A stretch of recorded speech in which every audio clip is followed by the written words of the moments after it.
श्री यशवंत महाराजांचा जन्म एका दत्तभक्त कुटुंबात 13 सप्टेंबर 1815 ला पुण्यात ओंकार वाड्यात झाला. त्यांचे मूळ गाव भोसे पंढरपूर, तालुका जिल्हा सोलापूर.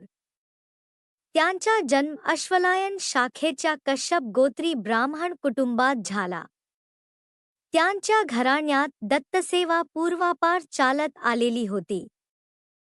ते स्वामी समर्थांची उपासना व सेवा करीत असत. पापू देव मामलेदार 18व्या शतकातील एक महान संत म्हणून ओळखले जातात.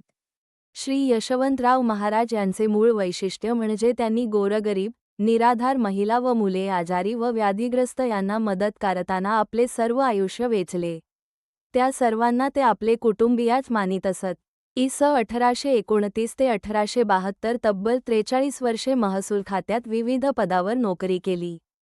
त्यांनी महाराष्ट्राचे विविध भागात नोकरी केली.